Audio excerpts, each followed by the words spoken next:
കണ്ട പെണ്ണുങ്ങളടുത്ത് രാത്രി മെസ്സേജ് അയക്കാനും അവരുടെ അടുത്ത് ഫോണിൽ സംസാരിക്കാനും നിങ്ങൾക്ക് ഒരു സമയക്കുറവില്ലല്ലോ. സ്വന്തം ഭാര്യൻ്റെ അടുത്തും കുഞ്ഞിൻ്റെയും കൂടെ കുറച്ച് സമയം ഇരിക്കാൻ നിങ്ങൾക്ക് പറ്റുന്നില്ല അല്ലേ? പിന്നെ എന്തിനായിട്ടാ നിങ്ങളെന്നെ കല്യാണം കഴിച്ചത്? നീ ഇപ്പൊ എന്റെ ഫോൺ കോളും മെസ്സേജ് ഒക്കെ ചെക്ക് ചെയ്ത് സ്ഥിതിക്കേ ഇപ്പൊ കള്ളം പറഞ്ഞിട്ട് കാര്യമില്ലല്ലോ. എടി എന്റെ സ്വഭാവം ഇത് തന്നെയാണ്. പെണ്ണ് എന്ന് പറഞ്ഞാൽ എനിക്കൊരു വീക്ക്നെസ് തന്നെയാണ്. എന്റെ ഇങ്ങനത്തെ സ്വഭാവം കാരണം തന്നെയാ എന്റെ വീട്ടുകാരെ പെട്ടെന്ന് എന്നെ കല്യാണം കഴിപ്പിച്ചത്. അല്ലാണ്ട് ഞാൻ നിർബന്ധിച്ചിട്ടൊന്നുമല്ല. ഇപ്പൊ കല്യാണം കഴിഞ്ഞ് കുഞ്ഞായിട്ട് എനിക്ക് ഈ സ്വഭാവം മാറ്റണം എന്നൊക്കെ ഉണ്ട്. പക്ഷെ നടക്കുന്നില്ല. അത് ജന്മനാ കിട്ടിയതാണ്. എന്റെ ബാക്കിൽ തൂങ്ങണമെന്നും ഞാൻ പറയുന്നില്ല. ഒരു കാര്യം ചെയ്തോ, നിനക്ക് പറ്റുന്നില്ലെങ്കിലേ ഈ ബന്ധം ഉപേക്ഷിച്ച് നീ നിന്റെ വീട്ടിൽ വെക്കോ. അത്ര സിമ്പിളായിട്ടല്ല നിങ്ങൾ ഈ പറയുന്നത്. കല്യാണം കഴിഞ്ഞ് 3.5 വയസ്സായ ഒരു കുഞ്ഞിനെ വെച്ചിട്ട് എന്റെ സ്വഭാവം ഇങ്ങനെയാ നീ ഇറങ്ങിപ്പോവണ. ഞാൻ എവിടെ പോവാനായിട്ടാ? ആ കൂടെ അവിടെ ഒരു ചെറിയ വീടാ. അനിയത്തിക്കാണെങ്കിൽ കല്യാണം കഴിഞ്ഞിട്ടില്ല. അങ്ങോട്ടാണോ ഞാൻ കുഞ്ഞിനെ കൊണ്ട് പോകേണ്ടത്? എടി അതിനിപ്പോ ഞാനെന്ത് ചെയ്യാനാ? അല്ലെങ്കിലും കല്യാണം കഴിച്ചിട്ട് ജീവിതകാലം മുഴുവൻ ഒരു പെണ്ണിന്റെ കൂടെ ജീവിക്കുന്ന ഒരു വ്യവസ്ഥയില്ലല്ലോ. പറ്റില്ലെങ്കിൽ ഡിവോഴ്സ് ചെയ്യണം. ഇനിയിപ്പോ നിനക്ക് വീട്ടിൽ പോകാൻ പറ്റില്ലെങ്കിൽ ഒരു കാര്യം ചെയ്യ്, നീ ഇവിടെ തന്നെ ഇരുന്നോ, ഞാൻ ഒന്നും പറയില്ല. പക്ഷെ ഞാൻ അവളെ വിളിക്കരുത്, ഇവൾക്ക് മെസ്സേജ് അയക്കരുത്, അത് മാത്രം പറയരുത്. അല്ല പറഞ്ഞിട്ടും കാര്യമില്ല, ഞാൻ ചെയ്യും. ജീവനോടെ ഇരിക്കുമ്പോഴല്ലേ പ്രശ്നമുള്ളൂ. മരിച്ചു കഴിഞ്ഞാൽ ഇതൊന്നും കാണും കേൾക്കും വേണ്ടല്ലോ. വേറെ നിവൃത്തിയില്ലെങ്കിൽ മരിച്ചോ, അതിന് ഞാൻ തടസ്സം നിൽക്കുന്നില്ലല്ലോ.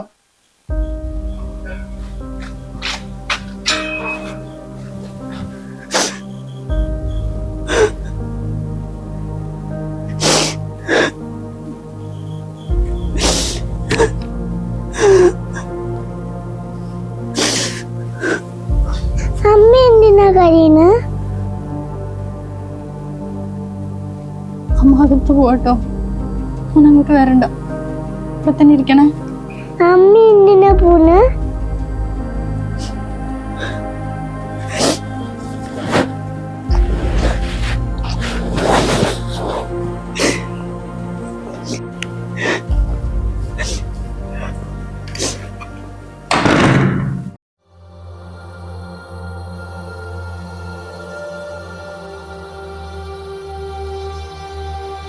എന്റെ ഗീതു, നീ എന്തിനാ പേടിക്കുന്നത്? എടാ എന്റെ ഭാര്യ മരിച്ചിട്ട് ഇപ്പൊ 1 വർഷം കഴിഞ്ഞു. അതിന്റെ പേരിൽ ഒരു ചൊറയില്ലാന്ന്. എന്ത് കേസടാ? എടാ എന്റെ ഭാര്യയ്ക്ക് ഒരു മാനസിക പ്രശ്നം ഉണ്ടായിരുന്നു. അവള് ദിവസം മരിക്കും പറഞ്ഞിട്ടുണ്ടായിരുന്നു. ഒരു ദിവസം ഞാൻ ജോലിക്ക് പോയ സമയത്ത് അവള് തൂങ്ങി മരിച്ചു. അതിനിപ്പോ ഞാനെന്താക്കാനാ? ആ പോലീസും നാട്ടുകാരൊക്കെ വന്നിട്ട് പ്രശ്നം ഉണ്ടാക്കിയതല്ലേ. ഇപ്പൊ എല്ലാം കഴിഞ്ഞില്ലേ, എല്ലാം സോൾവായി. എടോ നിന്റെ വീട്ടുകാർക്ക് എന്തെങ്കിലും പ്രശ്നം ഉണ്ടെങ്കിലേ നീ ഇറങ്ങി വാടാ. എടാ ഗീതു, എനിക്ക് നിന്നെ മിസ് ചെയ്യാൻ പറ്റില്ലടാ, ഒന്ന് മനസ്സിലാക്ക്. വലുതായിട്ടൊന്നും വേണ്ട, എവിടെയെങ്കിലും പോയി ഒന്ന് രജിസ്റ്റർ ചെയ്യാ. എടാ ഇന്ന് ഞാൻ റെഡിയാണെന്ന്. ആ ചെക്കൻ്റെ കാര്യം, എടാ അവളുടെ വീട്ടുകാർക്കൊന്നും ആ ചെക്കനെ വേണ്ട. അപ്പൊ ഞാൻ തന്നെ നോക്കണ്ടേ? ഒരു കാര്യം ചെയ്യ്, നീ ആദ്യം ഒന്ന് ഇങ്ങോട്ട് വാ. ചെക്കൻ്റെ കാര്യമില്ലേ, അത് നമുക്ക് അതിനെ തീരുമാനിക്കാം. ആടോ, ശരി എന്നാ.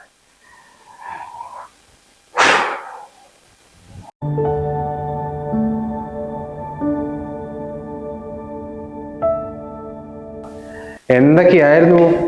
2ാം കെട്ടുകാരനായി എന്നെ കല്യാണം കഴിച്ച നിന്റെ കുടുംബക്കാര് പ്രശ്നം ഉണ്ടാക്കും, വീട്ടുകാര് പ്രശ്നം ഉണ്ടാക്കും, കല്യാണത്തിന് ആരും വരില്ല. എന്നിട്ടിപ്പോ എന്തായാലോ ഒക്കെ സ്മൂത്തായി നടന്നില്ലേ? എന്റെ ഗീതു, അതാ നിന്നോട് ഞാൻ പറഞ്ഞത്. നിന്റെ വീട്ടുകാർക്ക് എങ്ങനെയെങ്കിലും നിന്നെ കെട്ടിച്ചയച്ചാൽ മതി. എന്തായാലും ഇപ്പൊ നിന്റെ ടെൻഷൻ മാറിയില്ലേ? അത് പിന്നെ വീട്ടുകാരെല്ലാരും കൂടി വേറൊരു കല്യാണം ആലോചിച്ചപ്പോഴേ ഞാനാകെ പേടിച്ചു പോയി. അതിനിടയ്ക്ക് ഏട്ടന്റെ കാര്യം കൂടി അവതരിപ്പിച്ചപ്പോ ഈ 2ാം കെട്ടാണ്, ഒരു കുഞ്ഞൊക്കെ ഉണ്ടെന്ന് പറഞ്ഞപ്പോഴേ മാമനൊക്കെ ഒരുപാട് പ്രശ്നം ഉണ്ടാക്കിയതാ. പക്ഷെ ഏട്ടൻ വന്ന് നേരിട്ട് ചോദിച്ചപ്പോ അവർ ഇത്രയും കൂടെ സമ്മതിക്കുന്നത് ഞാൻ ഒരിക്കലും വിചാരിച്ചില്ല. ആകെ സ്റ്റക്കായി പോയി. എന്തായാലും ഇപ്പം കഴിഞ്ഞു കിട്ടിയല്ലോ, ഇവിടെ ഒരു സമാധാനമായത്. എന്തായാലും എല്ലാം കളങ്ങി തെളിഞ്ഞില്ലേ? എന്നാ ശരിടാ, ഇനി ലീവാക്കി ശരിയായി. അപ്പൊ കുറെ ദിവസമായി. അപ്പൊ ഇന്നലെ തിരക്കിനായിട്ട് എന്തൊക്കെയോ മേടിച്ചിട്ടുണ്ട്, കുറെ സാധനം വിട്ടുപോയിട്ടുണ്ട് തോന്നുന്നു. അപ്പൊ എന്തെങ്കിലും അത്യാവശ്യമായിട്ട് വേണമെങ്കിലേ ഇവിടെ അടുത്തൊരു ഷോപ്പ് ഉണ്ട്. അല്ലെങ്കിൽ വേണ്ട, നീ പോണ്ട, ഇവിടുത്തെ ആൾക്കാർ എന്തെങ്കിലുമൊക്കെ ചോദിക്കും. ഇങ്ങോട്ട് വാ. എന്തെങ്കിലും വേണം എന്നല്ലേ അടുത്ത ഷോപ്പിൽ പോയി വാങ്ങിച്ചു കൊടുക്കണം കേട്ടോ. കേട്ടോ? ശരി. എടാ ഇനി മുതലേ ഇതാട്ടോ നിന്റെ അമ്മ. നീ എന്താണ് ഇങ്ങനെ നോക്കുന്നത്? നിന്റെ നോട്ടവും ഭാവമൊക്കെ ഉണ്ടോ നിന്റെ അമ്മനെ ഞാനോ കൊന്നു വിചാരിക്കല്ലോ. എടാ നിന്റെ പുറത്താക്കിയിട്ട് നിന്റെ അമ്മ തൂങ്ങി ചത്തല്ലേ. ഞങ്ങൾ പറയുന്നത് അനുസരിച്ചിരുന്നാ നിനക്ക് നല്ല കേട്ടോ. അത് സാരില്ല, ചെറിയ കുഞ്ഞല്ലേ, ആയിട്ട് പോവാൻ നോക്ക്, സമയായി. എന്നാ ശരി.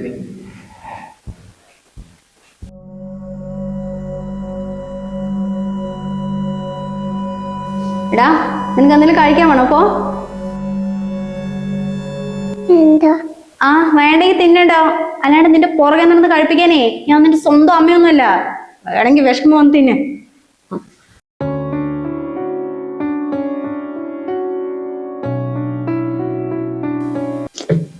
ചായപ്പൊടി വാങ്ങിച്ചിട്ടില്ലേ? ഓ തല വേണ്ടല് ചായ കുടിക്കാണ്ട്. ചെക്കനവിടെ പോയെന്തോ. എടാ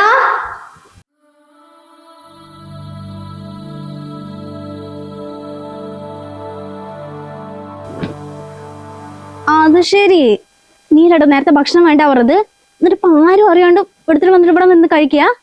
ഈ ആള് കൊള്ളാലോ. വിശന്നിട്ടാ? ഓ നിനക്ക് ഈ വിശപ്പും ദാഹമൊക്കെ ഉണ്ടടാ. ഞാൻ വന്ന സമയത്ത് മുഖവും വീർപ്പിച്ചുകൊണ്ടിരുന്നല്ലോ. ഞാൻ നിന്റെ തളനെ എന്തോ ചെയ്ത പോലെ. മതി തിന്നത് അവിടെ വെച്ചിട്ടേ ഷോപ്പിൽ പോയിട്ട് കുറച്ച് ചായപ്പൊടി വാങ്ങിച്ചിട്ട് വാ. എന്താടാ ഞാൻ നിന്റെ അടുത്തല്ലേ പറയുന്നത്? ചെക്കൻ മുഖത്ത് നോക്കി അനങ്ങാണ്ടിരിക്കുന്നു. മതി ഇവിടെ താവിടെ, ഇത് എവിടെയും പോവില്ല, വന്നിട്ട് തിന്നാ മതി. പോയി വാങ്ങിട്ട് വാ.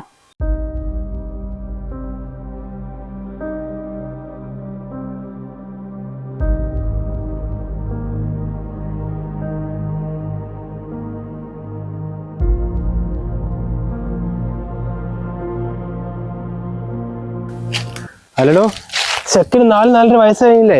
എവിടെ ചേർത്തണ്ടേ? എവിടെ ചേർത്താൻ? LKG UKG വിടണമെങ്കിലേ നല്ല പൈസ കൊടുക്കണം. അതിനുള്ള വരുമാനം നിങ്ങൾക്ക് ഉണ്ടാ? ഇപ്പൊ 7 വയസ്സിലല്ലേ 1ാം ക്ലാസ് ചേർത്തണ്ട്. ആ സമയമാകട്ടെ, അപ്പൊ ഏതെങ്കിലും ഗവൺമെന്റ് സ്കൂൾ കൊണ്ട് ചേർത്താ. അതല്ലടോ, ചെക്കനെ കുറച്ച് ബുദ്ധിയുള്ള കൂട്ടത്തില്ല, പെട്ടെന്ന് ക്യാച്ച് ചെയ്യേ. അതിന്റെ അമ്മയുള്ള സമയത്ത് ഇവിടെ ഏതൊരു നേഴ്സറിൽ കൊണ്ട് ചേർക്കായിരുന്നു. അതും പോരായിട്ട് രാത്രിയൊക്കെ എന്തൊക്കെയോ പഠിപ്പിച്ചു കൊടുത്തിട്ടേ ചെറിയ പ്രായത്തിൽ തന്നെ ABCD ചെറുതും വലുതൊക്കെ എഴുതി 1 to 100 വരെയൊക്കെ എഴുതത്. എന്തെങ്കിലും എവിടെ നല്ല ചേർത്താൽ നന്നായി പഠിക്കും വേണ്ട. അപ്പൊ നിനക്ക് കൊണ്ടുവിടാനും പറ്റില്ലല്ലോ.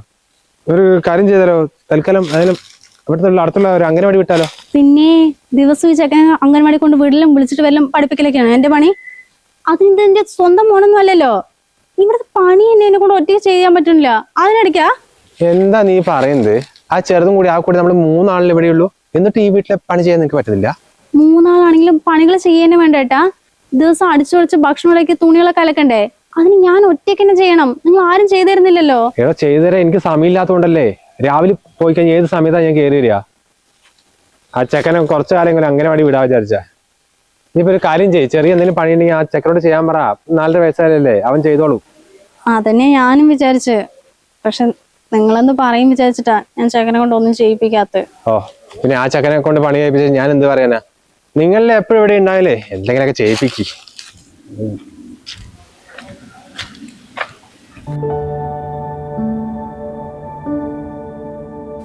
ഡാ നിന്റെ അച്ഛൻ പറഞ്ഞത് കേട്ടല്ലോ, 2ആനമ്മ വന്നിട്ട് നിന്നെ കൊണ്ട് പണിയെടുപ്പിച്ചൊന്നും പറയണ്ടാവണ്ടാ ഇത്രയും ദിവസം മിണ്ടാതിരുന്നത്. നീ ഒരു കാര്യം ചെയ്, ആ ചൂലെടുത്തിട്ടേ അവിടെയൊക്കെ പോയി നടുക്കി.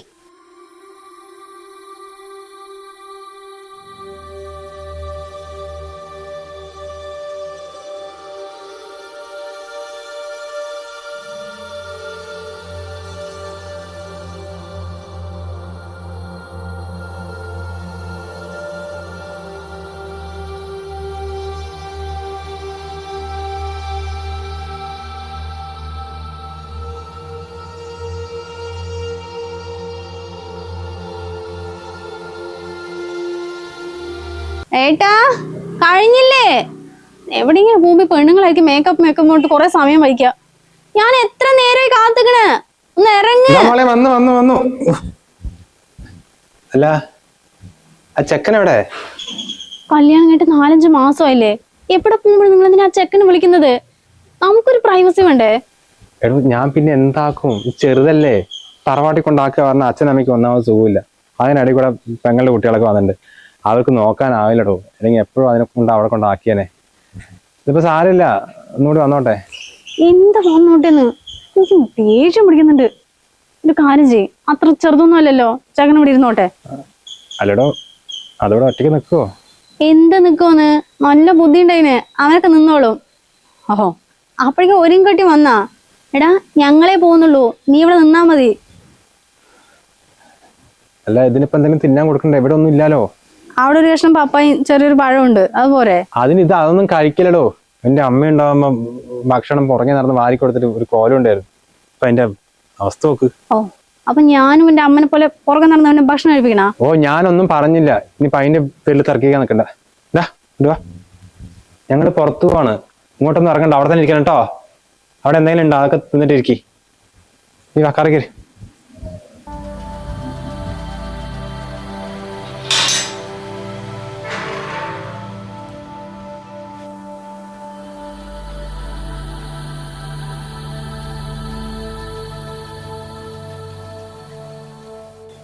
ആമ്മ പീരീഡ്സ് ഒരാഴ്ച വൈകിയപ്പോഴേ ജസ്റ്റ് ഒന്ന് ടെസ്റ്റ് ചെയ്ത് നോക്കിയതാ. പോസിറ്റീവാ. നേരിട്ട് വന്ന് പറയണമെന്നൊക്കെ ഉണ്ടായിരുന്നു, പക്ഷെ അത്രയും നേരം ഒന്നും എനിക്ക് കാത്തിരിക്കാൻ പറ്റില്ല. ആ, ചെക്കൻ്റെ കാര്യമല്ലേ, അതെന്തെങ്കിലും ചെയ്യണം. ഇനിയും വഹിക്കാൻ പറ്റില്ല. ശരി.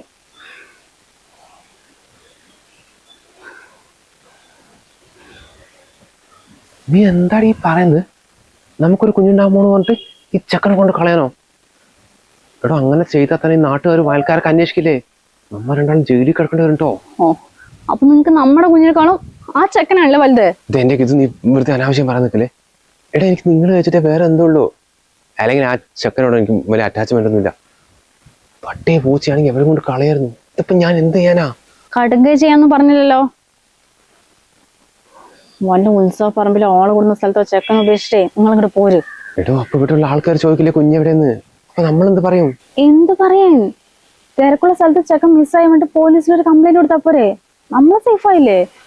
അല്ല, അപ്പൊ പോലീസ് കണ്ടെത്തിയിട്ട് ചെക്കനെ വീണ്ടും ഇവിടെ കൊണ്ടുവന്നാലോ? അതിന് തിരിച്ചു കിട്ടിയിട്ട് വേണ്ടേ? ഒരുപാട് ഭിക്ഷക്കാരുള്ള കാലം അത്. ആരെങ്കിലും അവനെ കണ്ടിട്ടുണ്ടെങ്കിലേ ആ ചെക്കനെയും കൊണ്ട് പോയിക്കോളും. എടി, അങ്ങനെയൊക്കെ ചെയ്യണോ? വേണം, എന്നാലേ നമുക്ക് മനസമാധാനത്തിൽ ജീവിക്കാൻ പറ്റുള്ളൂ. ഇവനൊന്നും വലുതായിട്ടുണ്ടെങ്കിലേ 100 ചോദ്യങ്ങൾ ഉണ്ടാകും. അവന്റെ അമ്മനെ അത്രയും ദ്രോഹിച്ചല്ലേ, ഒന്നും മറന്നിട്ടില്ലല്ലോ. ചെക്കനെ കാര്യം ഞാൻ നോക്കിക്കോളാം.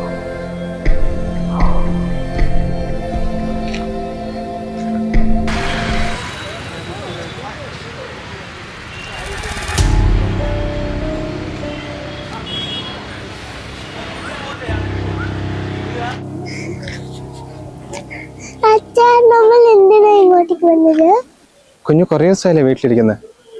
അപ്പൊ അച്ഛൻ കുഞ്ഞിനോടെ കളിക്കാൻ വേണ്ടി കൂട്ടിക്കൊണ്ടുവന്നു കേട്ടോ. താങ്ക് യു അച്ഛാ.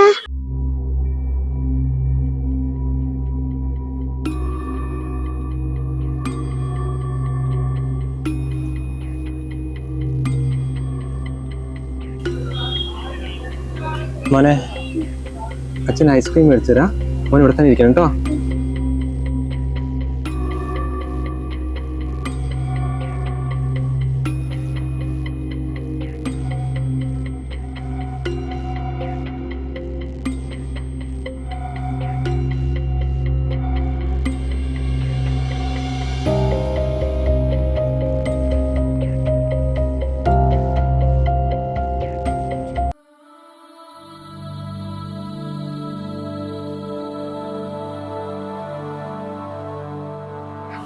അച്ഛാ, അച്ഛാ.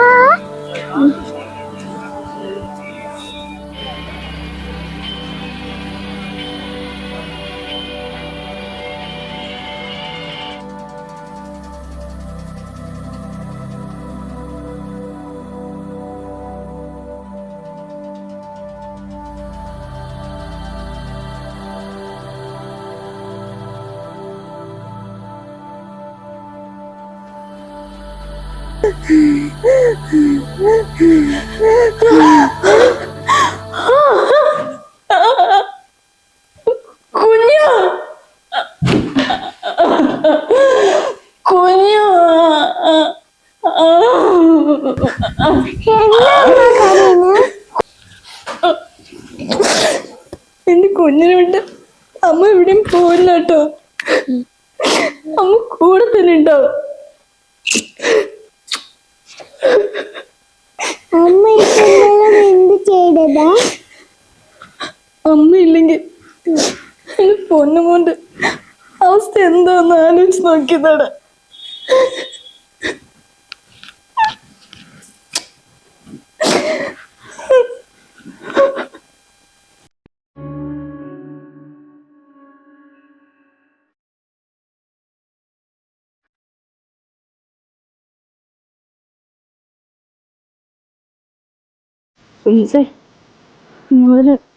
ഒറ്റയ്ക്കാട്ടോ. അമ്മയ്ക്ക് പേടിയൊന്നുമില്ല? മരിക്കാൻ കാണിക്കുന്നതിന്റെ പകുതി ധൈര്യം പോലും വേണ്ട കുഞ്ഞുസേ. ജീവിക്കാൻ നമുക്ക് ഒരു പേടിയില്ല കേട്ടോ. എല്ലാവരുടെയും ജീവിതത്തിൽ പ്രശ്നങ്ങളുണ്ട്. ഒന്ന് തീർന്നാൽ വേറൊന്ന്, അത് തീർന്നാൽ മറ്റൊന്ന് പറഞ്ഞ് പ്രശ്നങ്ങൾ വന്നുകൊണ്ടേയിരിക്കും. അതൊക്കെ നേരിടാനാണ് പഠിക്കേണ്ടത്. അല്ലാതെ എന്തെങ്കിലും വരുമ്പോൾ ആത്മഹത്യ ചെയ്യുകയല്ല പോംവഴി. നിങ്ങൾ ഇല്ലാതായി കഴിഞ്ഞാൽ നിങ്ങളുടെ മക്കൾ ഈ ഭൂമിയിൽ എങ്ങനെ ജീവിക്കുമെന്ന് ഒരു നിമിഷം ആലോചിക്കുക. എങ്കിൽ ഒരമ്മമാരും ഇതുപോലെ ചിന്തിക്കില്ല, അത് ഉറപ്പാണ്. മരിക്കാൻ കാണിക്കുന്നതിന്റെ പകുതി ധൈര്യം പോലും വേണ്ട ജീവിച്ച് കാണിക്കാൻ. അപ്പോൾ ഈ ഒരു വീഡിയോ കണ്ടിട്ട് ഇതുപോലെ ചിന്തിക്കുന്ന ഒരാളെങ്കിലും മാറി ചിന്തിക്കട്ടെ എന്ന് ആത്മാർത്ഥമായിട്ട് ആഗ്രഹിക്കുന്നു. അപ്പോൾ ഈ ഒരു വീഡിയോ നിങ്ങൾക്ക് ഇഷ്ടപ്പെട്ടാൽ തീർച്ചയായിട്ടും ലൈക്കും കമന്റും ചെയ്ത് നമ്മളെ സപ്പോർട്ട് ചെയ്യുക. അച്ഛാ, അച്ഛാ.